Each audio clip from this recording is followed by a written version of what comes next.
Hi guys, welcome back for episode number 19 of the weekly playback. I'm going to be mostly discussing games that I played at PAX Unplugged, but there are a couple that I played before or after then as well. But I'm going to start with the one that is freshest in my mind, and that is Corrosion. So I actually didn't make a list of all the notes, so I just have a separate page on BGG pulled up for each game so I can read all the information.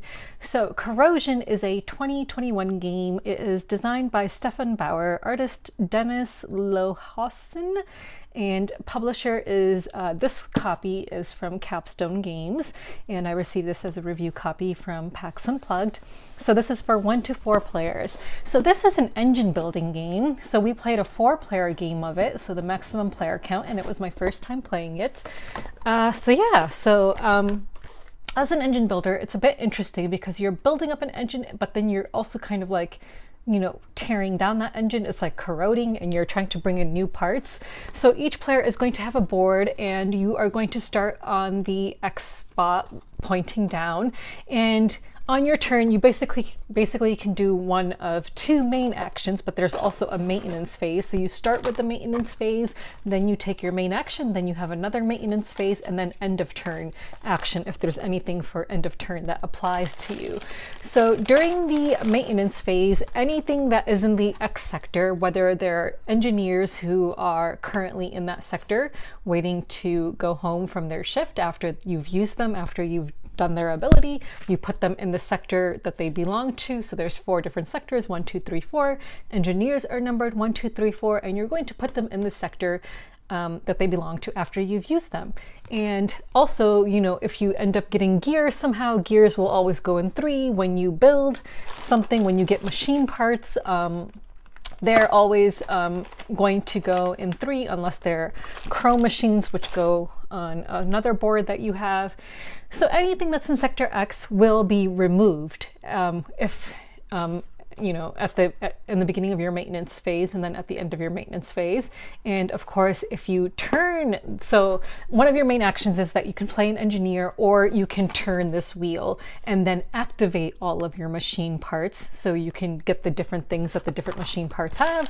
So just for some example, there are these one-stop machines which only activate once, and then once they are done activating, they disappear, they're discarded. So this one basically says complete for free. You can do a build action on this one for free. So you can build a chrome machine or one of these for free. So that's nice. But you always have to pay the cost. So there's 3 different types of machines. There are these one-stop machines, there are these turning machines, and then the 3 different types of chrome machines. So in order to use the ability of these machines, in order to use the ability on these different kinds of machines, chrome machines and one-stop machines, you need to complete them and flip them over in order to be able to use them. These turning machines come completed, and they can remain in your board as long as you're able to keep on moving them. So one of the abilities that you can use during maintenance is to move machines from one sector to another, because again, anything in Sector X is going to be removed. So what I found is that a lot of these turning machines that can be activated every time you turn the wheel, they provide different kinds of resources like gears which you then need to complete other machine parts. So if I didn't want a gear to go away, I would move it by spending a steam. So the other board that each player has is this board, where this is where you store your chrome machines, and you only have 3 slots for chrome machines. And so if you get like 2 different types of this chrome machine, you're going to put one on top of the previous ones, and then obviously it's the one on top that you get to activate. So chrome machines get to activate when the X is pointing towards you. I feel like that's the gist of it. So here's the thing, the endgame conditions are that there are these special kind of points. There's these 2 different kinds of points. There's the green ones, which are the regular ones, and then special points, which are the white ones. The endgame conditions are that there's only, on someone's turn, 3 of the special points remaining in the supply, or 3 special awards remaining in the supply. So there are award tiles that you can try to get, and there's certain machine parts that would allow you to pick one. And oh my god, that endgame condition takes forever to reach. Like, I had heard the criticism of this game that it is extremely long, and I would agree. It's a very long game. Like, I don't understand how, you know, this did not get caught in playtesting, that the endgame condition kind of, I think, needs to be adjusted. So if I were to play this again, I would say the endgame condition should be that there's like, I don't know, like 7 of those points or 6 of those points left in the supply and 6 award tiles left in the supply, because otherwise the game just goes on and on forever, and you're just kind of, you know, once you learn the flow of the game, you learn how to play it, which is pretty cool. You know, you get the flow. Like, so when you're turning this, you know, and to activate certain machine parts, it's pretty cool. You're also at risk of losing gears because, again, when you acquire gears, you always place them in the number 3 sector, and the sector rotates. And so then you want to spend your gears before the X hits that sector where those gears are, you know, situated, because you don't want to lose them. So there's a lot going on in this game that I really liked. I just think it's very lengthy, and for what it is, for the kind of weight of the game that it is, it's super lengthy. So I would have preferred it to be a bit shorter, and that honestly is my only complaint. Otherwise, I think it's a really great game. I really loved it, and I would definitely play it again, but I'm going to house rule the end game conditions for this game. I'm definitely house ruling that because I do not want to play this game for hours and hours. Again, for the weight of the game, I just don't think you want to sit there playing it for hours. I did mention in my PAX Unplugged haul video that I had received this as a review copy, and I had also received the metal components for the chrome gears. So the gears are not interchangeable. So if you get the metal components, they can only be used for the chrome because they're silver. There's 3 different types of gears, and you know, they do different things. They pay for different things. So the chrome ones definitely come in handy when you need to pay for chrome machine parts. But the chrome ones are nice because they don't go in your 3 section on the board. They go in your supply because they don't corrode. So basically it's the theme of the game, right? You're building some machine parts that are going to corrode, and you're going to have certain gears that are going to corrode, whereas the chrome ones are not going to corrode, and the chrome machine parts are not going to corrode. So those will go in your like storage area, which is pretty cool.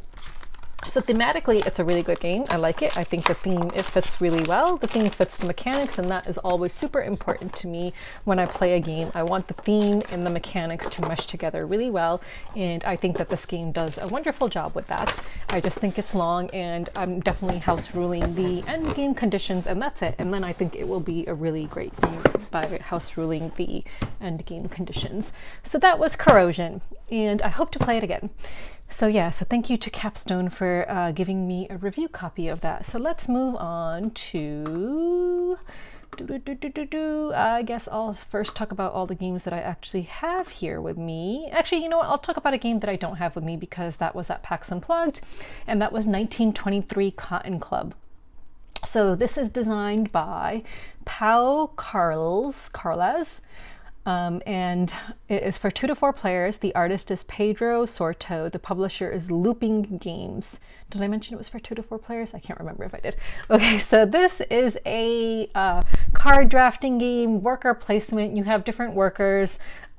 I'll throw up a picture of it. So there's different tracks you can go up on. There's different kinds of cards that you're trying to draft.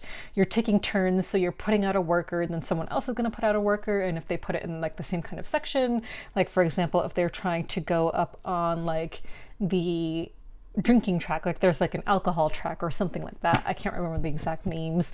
Like they, you know, the third worker might have to pay something extra if they are trying to get a certain card, because there are some costs associated with getting certain cards and stuff. It's just one of those games where you are just managing the different tracks, managing your different resources. The more crime you end up committing, the less you'll get of something else. You may have to pay more in the end. You know, it's basically a balancing act. I liked it. It's not super heavy. It's like a light game. It's rated 2 out of 5 here, which I would agree with. I would say it's a 2. The rules weren't the best. There were some clarifications that we needed, so we just kind of house ruled a couple of things because it was a bit unclear in the rule book. I like the theme. I think the theme and the mechanics fit really well, and I know that the people I played with, I played a 4-player game of it, and you know, the other 3 people I played with, they were all like, yeah, that was fun, but we're not gonna, you know, look for this game. We're not gonna buy it. We're not interested in it. Whereas I was like, I actually want to buy it because number one, I really like the theme. I thought the theme and the mechanics went together really well. And though it wasn't like a wow, this is super great, I think it's a really great worker placement game with like different kinds of tracks. I always like that kind of stuff when you have different kinds of tracks to bring out when you are in the mood for, you know, playing a game, but you don't want to play something super heavy. And I think that this game would really fill that niche really well. So for me, I like this game and I would seek it out if it is available to buy. So again, it's like dealing with 1920s prohibition in the US and like jazz. So you know, everyone is basically the owner of a jazz club and you're, you know, oh, and there's also these special events that happen. And the cool thing is that each player has a certain number of event cards, and then there's a stack of event cards as well that are going to start revealing. And so you are trying to meet certain different goals in each round, and you can contribute to the events that end up coming out. So you can, from your own hand, secretly put down an event, so then you kind of know what you're trying to get more of in that round. If you weren't able to get it in previous rounds, you don't have to contribute to an event, but you can. And I really like that aspect of it as well. And there's also a worker spot where you can place a worker to take a peek at those events. And but that spot is cool because cool and bad. So you get to peek at the event, so you kind of know what you want to go for. And then at the end, when everyone has placed all of their workers, you can retrieve that worker and place it somewhere else. Of course, when you place it somewhere else, things are going to be more expensive because now your worker is going to be like the last in line in the different areas of the board. I thought it was a good game. I liked it. Yeah, again, nothing super duper special, but it was a good game, and I would definitely bring it out when I have an itch for a worker placement game that is not super heavy. And I liked how compact it was, and I feel like the box itself was very small, and I feel like the amount of game you get from that tiny box is more than you would expect from that kind of a small box. So yeah, so great game. I liked it. I would recommend it if you are into that kind of stuff. The next game I will talk about is Glass Road. Why not? It's sitting right here. So Glass Road is designed by Uwe Rosenberg. The original edition came out in 2013. This is, of course, a reprint from Capstone Games. I've never played the original, so I don't think that there's anything different between the original and this edition. The artist is Dennis Lohausen, and the original publisher, I guess, is Feuerland Spiel. But again, this is a Capstone edition. And this is for 1 to 4 players. So this is a economic game. It's like tile placement. You are going to have, so let me just show you. Each player is going to have this kind of board, and it's going to track your resources, and it's interesting. So the way that this thing works is pretty interesting. You will start off with some resources, and the number that is, you know, the sector will basically, the number that is in that sector will indicate how many resources you have of that. And your resources will move as well when you move this thing. It's really interesting. So there are like special there are special resources that are like more harder to get, like glass, for example, or brick. And so how you're managing resources in this game and spending them is really interesting, actually. But the rest of it, it's pretty like standard, I would say. The rest of it, like, you're just trying to build up a board. I don't exactly know what you're building. So thematically, I didn't even know what the heck this game was about. So it says it commemorates the 700-year-old tradition of glassmaking in the Bavarian forest. Okay, today the Glass Road is a route through the Bavarian forest that takes visitors to many of the old glass houses and museums of that region.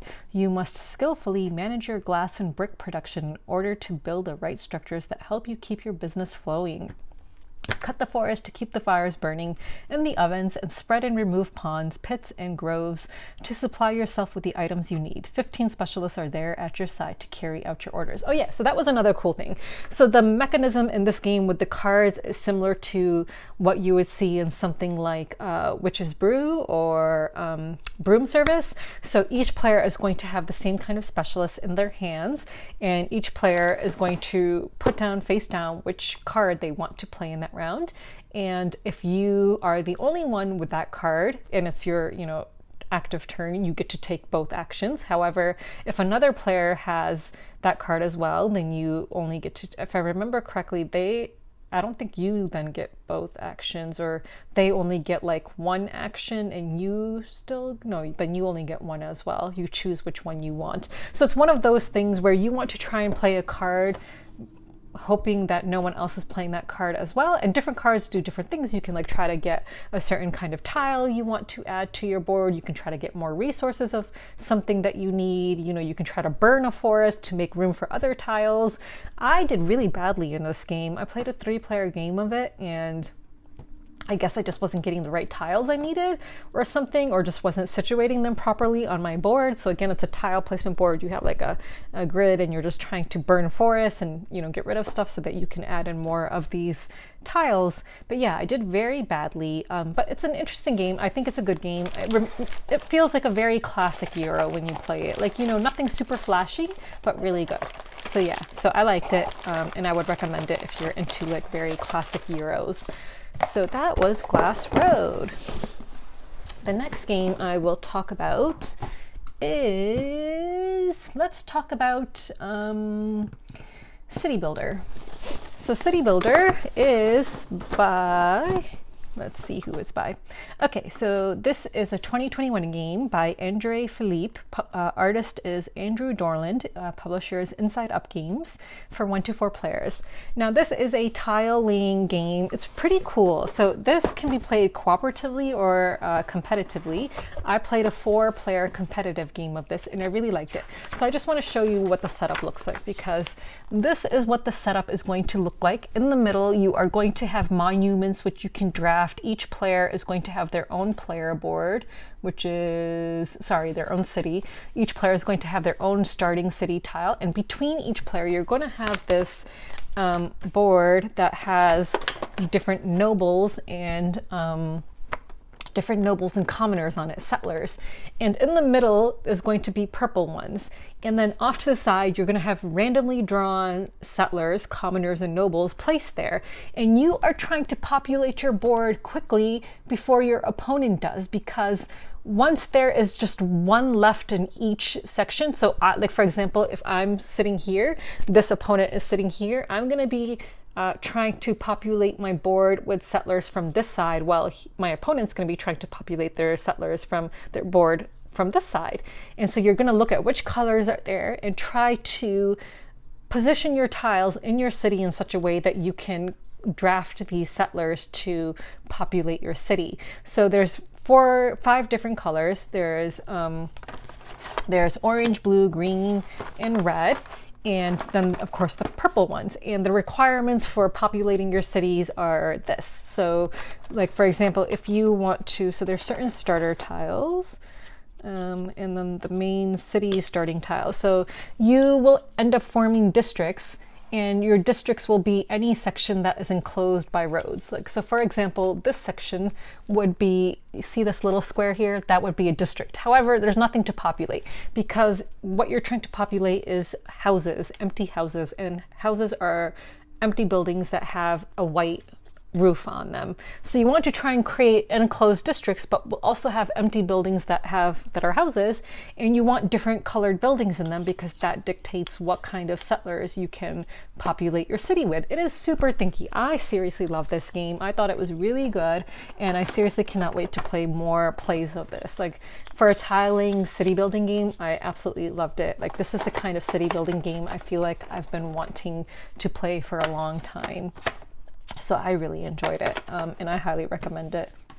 So that is the gist of it. So on your turn, you will be placing down a tile, and then optionally, if you have met the requirements, to get some settlers. So basically for example, if you want to get a green commoner, you need 1 green structure in your district, and you'll need another structure of a random color, and of course an empty house to house that settler in. To get nobles of a certain color, you need two structures of two landmarks of that color, plus a third landmark of any other color, and of course an empty house to house that noble in. And then at the end of the game, the scoring is all the empty slots on your side. You'll add up those points. Your opponent will add up all the empty slots on their side. So essentially, when there's one figure left in each column, each row, then you cannot recruit anymore, because that, you know, is the divider that shows you which ones your opponents got and which one you got. And you're going to have them on both sides of you, right? So there's going to be these on both sides of you for you to try to get your settlers. And it's pretty, you know, there's going to be a lot of variability because those are randomly drawn. Like, for example, I really had a lot of tiles with red buildings on them. So I wanted to recruit red settlers to my city, but there were basically none for me to recruit. So I had to try to discard some tiles and get some other tiles. I think it's a really fun, thinky game, and it's super quick. Like, for a city builder, like, absolutely loved how quick this is and how competitive it is. So I highly recommend City Builder.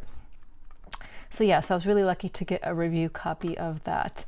Okay, let's talk about MicroMacro, since I have that right here.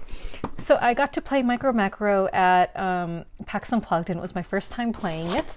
So in this game, I mentioned how I had an interesting experience playing this. I played a 2-player game of it. So basically, you're going to have one giant map, which is going to have all this like stuff going on in it, right? So like, let me just open up like a little tiny portion of it. So you're going to have like this map that shows like all these people doing all kinds of stuff, and you are going to have a set of clues, and you're trying to solve a mystery. So there's a bunch of different mysteries you can solve, and they come in these different envelopes, and you're going to open it up, and you're going to find out, you know, you're going to see what you're trying to solve.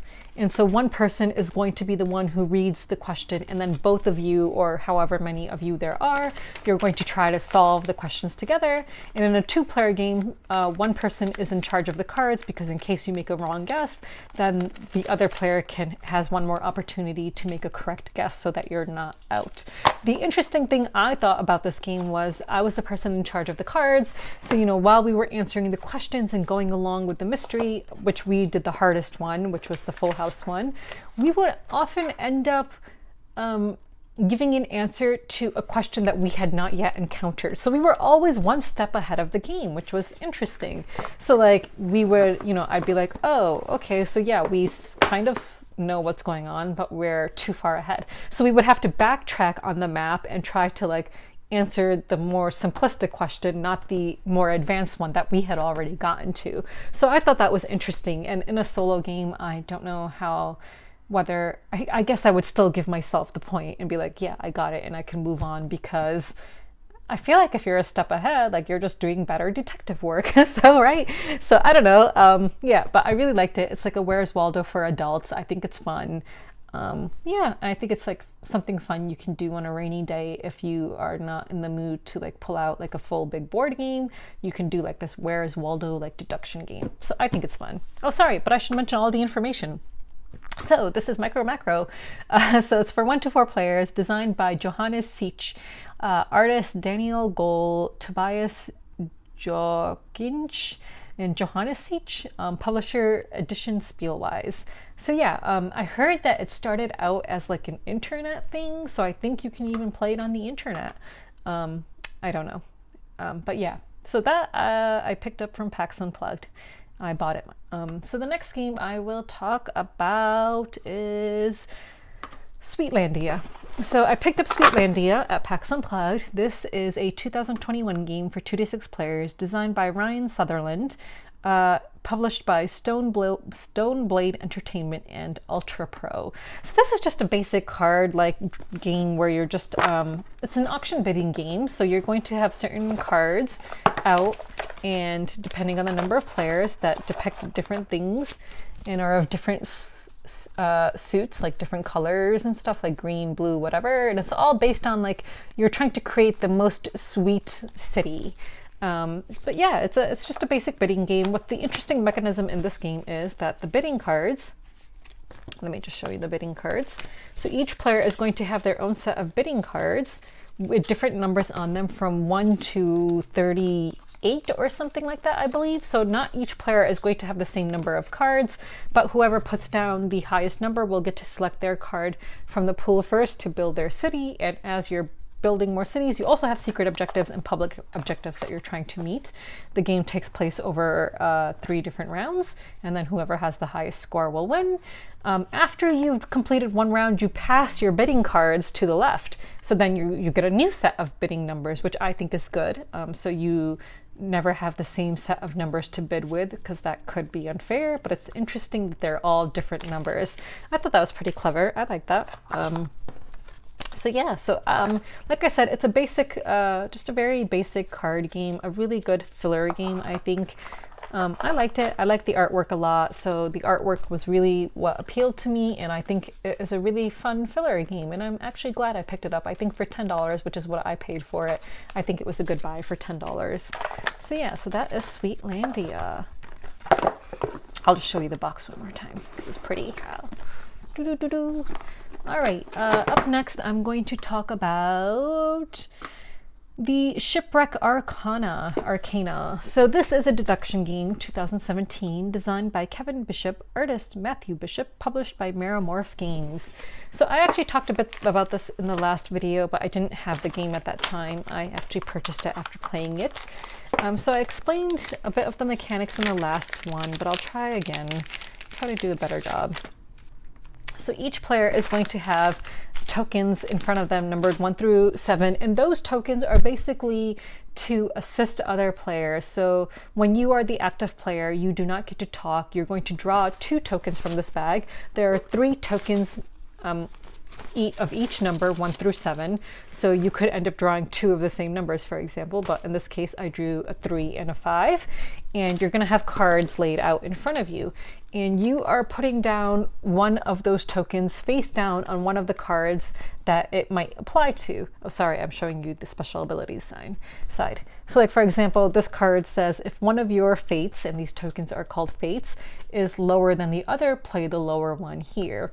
This one says if one of your fates is 1, 2, or 3 and the other is not, play the 1, 2, or 3 here. So the people the people you're playing with, because it's a cooperative game, are not going to know which numbers you drew, and you're going to take one of the tokens and place it down in front of one of the cards, and then they're going to try to deduce what you have within a certain time limit, because here is this card, and this card is going to measure to have 2 different tokens on it, and you want to, you know, get to the top with the green token before time runs out.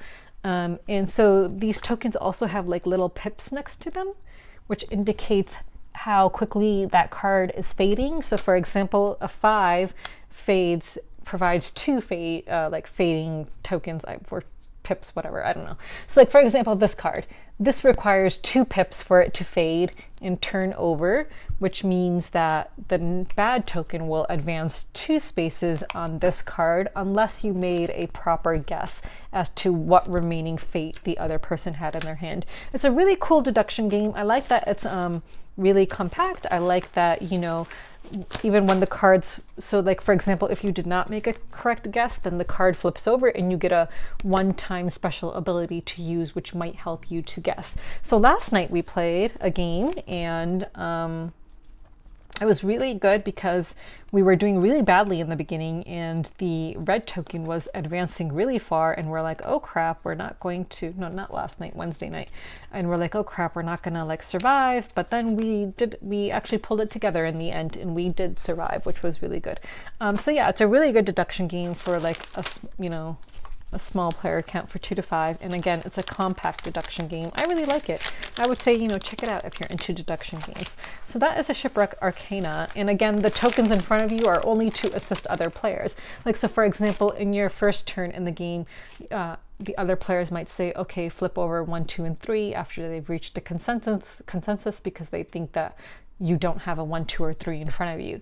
Then the next round, based on what you do, so you would draw a new token from the bag. So now you have 2 tokens, 2 fate tokens, and you would put something down. Now it might be tricky because now they don't know if you put down the token that was remaining in front of you or the new one that you drew. So, you know, they might tell you, okay, flip back the 1, 2, and 3 because now we don't know, and based on what you just put down. It's really cool. The way the cards work together, you can really start to deduce what someone might have. You know, it does require deduction skills and a fair bit of it, but it's really good. The artwork on these cards is really cool. So yeah, definitely check out the Shipwreck Arcana if you are into deduction games. The next two games I'll talk about I actually don't own. So one of them is Tournament at Avalon, and this is a 2020 game for 3 to 6 players, designed by Karen Boginski, Jody Boginski, and Kenneth Shannon. Artwork by Jody Boginski and Morgan Crusader Bible, and the publisher is WizKids. This is a trick-taking game for 3 to 6 players. I thought it was good. I thought it was interesting. You know, now that I've played a number of trick-taking games, I like trick-taking games that have like something a bit more that adds to the game, like maybe like a, what do you call it? Like an area control element, like in Brian Borough, or like in Shamans, which is a trick-taking game, like a social deduction element. This was good. It's been a while since I played it. I remember when I played it, I thought it was good. I liked it. You're gonna have health, which is being reduced, and so you want to try to, you know, basically not die. I cannot remember too much else about it. There's like some kind of variable player power, so each person has a certain character, and that character has a special ability, and then if you get below a certain health, you unlock the companion, which also gives you a certain special ability. You're just basically trying not to die. It's a good trick-taking game. I liked it. I just, you know, I think I would prefer other trick-taking games over this one though if I had to choose. I like the artwork though. I think the theme was pretty fun. So yeah, so it's a trick-taking game where you're just basically watching your health and trying not to die. But yeah, it was good. I liked it. I think it was a good game. I mean, it's rated 7.6 on BGG, so obviously people think it's good. Yeah, so check that out if you like trick-taking games. The next game I'll talk about, and the last one, is Inhuman Conditions. This is a 2020 game designed by Tommy Moranges and Corey O'Brien, artist Mackenzie Schubert, and published by self-published. So I think this is by the same designers who designed Secret Hitler. So first my friend who bought the copy of this game at PAX Unplugged said that it can be played at more than 2 players. Like there's certain variants of this game that can be played at more than 2 players. I don't know how you can do that really well. The way that this game plays is like you have one person who's interrogating the others, and you're trying to figure out who's a robot and who is a human based on different kinds of things that they might be doing. So each person is going to have a card that, you know, is their win condition. If they do these 2 things a certain number of times, then they win. They can slam the table or whatever and be like, haha, I win, you know, before time is up, or else the investigator has to try to figure out what they are by the end of the time limit, and if they're correct, then they win. It's really hard with more than 2 players. So at 7 players, no idea what the hell is going on, but at 2 players, definitely a good game. I liked it at 2 players. I did the demo version with the designer at 2 players at PAX Unplugged, and I liked it. So yeah, so if you are interested in an interrogation game and playing different kinds of roles, like, you know, it was fun. Like I was playing, when I did my demo game, I was playing a robot who likes to basically kill. I'm a freelancing violent robot who kills other bad robots, and so I got to play that character, which I thought was fun. And then I had like my win conditions, and it was so close. I feel like I was really close to winning, but I guess I was a bit too obvious. So if you like stuff like that, I think you would really like Inhuman Conditions. So yeah, so those were all the games I played. Nothing left to discuss. I don't have any games I have in the call section right now, but I'm pretty sure I will start adding stuff to it because, God, I have so many games I need to, you know, get rid of. However, I did, instead of games that I'm culling, I thought I would show you 2 more games that arrived today that I'm super excited about playing that are from board game tables. So when I was at the convention, I had the opportunity to meet the designer, Ryan Courtney. He is the designer of Curious Cargo, which is a 2-player game that I love. He also designed Pipeline, and he really wanted me to be able to play and review his game Bear Raid, which is published by Board Game Tables. They didn't have any review copies at the the time, but he walked over to their booth with me and asked them to send me a copy. So they did. So they sent me Bear Raid, which is like a stock, like a speculation game, which I'm super excited to play. And I just want to say how much I'm excited about this game because it's designed by a designer I like, and the artwork is done by an artist whose artwork I absolutely love, Nick Nazaro. So I am so excited to have a game designed by Ryan Courtney with the artwork of Nick Nazaro, because I absolutely love Nick Nazaro's artwork. I just think it's so unique. I just absolutely love it. So yeah, so I'm super excited for this game. I will say they sent me the deluxe components, which are amazing.